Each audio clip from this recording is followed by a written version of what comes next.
ભાવનગરમાં અચાનક એવું શું થયું કે ક્ષત્રિય સમાજના લોકો સીધા જ ડીઆઈજી કચેરી પહોંચ્યા અને ત્યાં આવેદન આપ્યું. આવેદન આપ્યા બાદ સૌથી મોટો ધડાકો કર્યો છે. નમસ્કાર, આપ જોઈ રહ્યા છો ન્યૂઝરૂમ અને આપની સાથે હું છું ભાવિક. ભાવનગર અને ત્યાંથી એવા સમાચાર સામે આવ્યા કે ક્ષત્રિય સમાજના અમુક આગેવાનો ડીઆઈજી કચેરી પહોંચ્યા છે એક આવેદન દેવા માટે. આવેદન શું હતું તેના વિશે વાત કરું. મારી પાસે પત્ર આવ્યો છે. એ જે પત્ર લખ્યો છે, જે આવેદન આપ્યું છે મારી પાસે આવ્યું છે, પહેલાં એ વાંચીને બતાવું, પછી આગળની ચર્ચા કરીએ. આ જે પત્ર છે એ શ્રી ગોહિલવાડ રાજપૂત સમાજ ભાવનગર તેના દ્વારા મોકલવામાં આવ્યું છે અને લખવામાં આવ્યું છે ડીઆઈજી સાહેબની કચેરી ભાવનગર રેન્જ ભાવનગર. વિષય છે જુદા જુદા જમીનના કેસોમાં ફસાયેલ વ્યક્તિ પરના આક્ષેપોની ન્યાયિક તપાસ કરવા અંગેની રજૂઆત.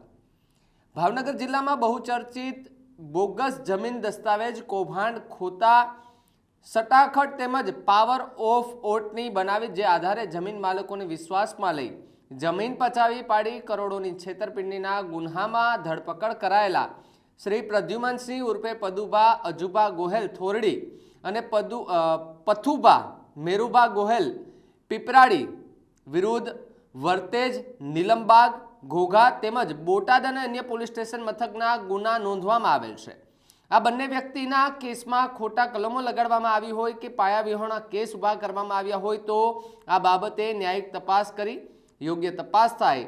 આમાં સામાજિક રાજકીય રાજદ્વેષ રાખીને કલમો લગાડવામાં આવી હોય કે કોઈ સ્પેશિયલ કાયદાકીય આંટીઘૂંટીથી લેવામાં આવ્યો હોય કે અસ્મિતા આંદોલનને ધ્યાનમાં લઈ દોરાઈને ખોટા કેસ કરવામાં આવેલ નથી. આ બાબતે સરકારશ્રી તેમજ આપશ્રીને ફરી એકવાર વિચારવા લ્યો એવી આગ્રહભરી વિનંતી કરી છે.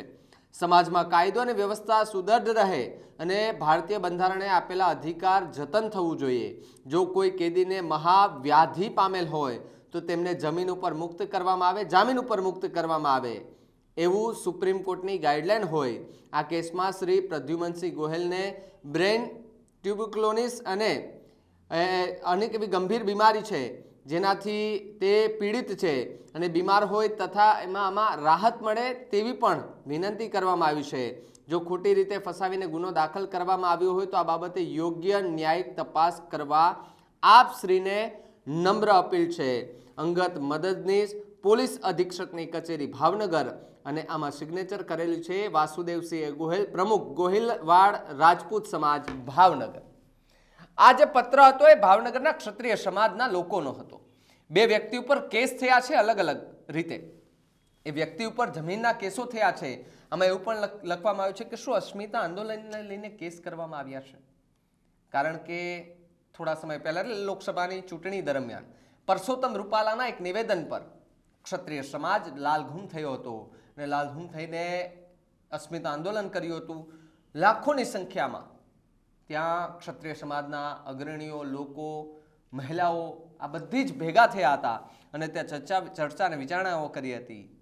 શું એને લઈને આ કેસો કરવામાં આવ્યા છે તેવું અત્યારે ક્ષત્રિય સમાજના આગેવાનો છે તે પૂછી રહ્યા છે. ક્ષત્રિય સમાજના આગેવાનની પ્રતિક્રિયા પણ સામે આવી છે. શું કહ્યું ડીઆઈજી કચેરી જઈને, કેમ આવેદન આપવા માટે આવ્યા હતા, જુઓ આ વિડીયોમાં.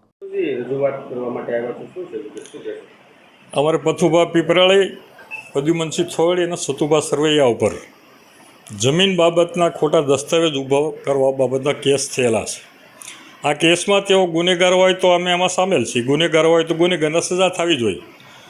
પરંતુ જે કેસ અગાઉ થયા પછી ચાર્જશીટમાં અથવા જામીન પણ મળી જાય છે જે કેસમાં, એમાં નવા કેસો ઊભા થાય છે અને જે નવા કેસો ઊભા થાય છે એ અમારે ખરેખર તો ખોટા કેસ ઊભા થાય છે એવું અમે સ્પષ્ટપણે માનીએ છીએ. તો અમને એવું લાગે છે કે કદાચ રાજકીય પ્રેશર પણ હોઈ શકે, કોઈ રાજકીય દાવ લેવાનો પણ આમાં ભાવ હોઈ શકે. પરંતુ જો અમારા ધ્યાને આવશે તો પછી ગુજરાત સરકાર હોય કે કેન્દ્ર સરકાર હોય એની સામે પડતા આ સમાજ ક્યારેય અચકાશે નહીં. અને આવું 14 એપ્રિલ એટલે આંબેડકર સાહેબની જન્મ જયંતિના દિવસે અમારું રતનપુર રાજકોટ ખાતે મહાસંમેલન મળેલું, જે સંકલન સમિતિએ આયોજન કર્યું સમય, એ સંમેલનમાં 7 લાખ અમે ભાઈઓ ભેગા થયેલા.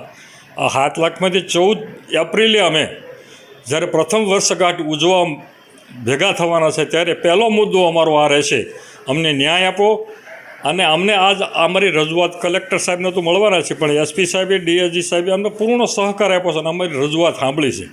અમારી રજૂઆત ધ્યાને લેશે એવો ચોક્કસ વિશ્વાસ છે અને આમાં ન્યાય મળે એવો અમારો બધાને વિનંતી કરવા છે, એવો પ્રયત્ન પણ છે. વસુભાઈ, આમાં કોઈ પણ પ્રકારનો ન્યાય મળે તો રાજપૂત સમાજ દ્વારા આગળ કેવું કાર્યક્રમ રહેશે? શું રહેશે? એ 14 એપ્રિલે અમે મળવાના છીએ. પ્રથમ વર્ષગાંઠ અમારા રતનપુર ખાતેનું સંમેલન, જ્યાં 7 લાખ ક્ષત્રિય ભાઈઓ ભેગા થયેલા, એની વર્ષગાંઠ ઉજવવાની છે. એવા કાર્યક્રમો નક્કી થશે. જલદ કાર્યક્રમો શું કરવા શું નહીં, અમે ચર્ચા વિચારણાના અંતે નક્કી થશે.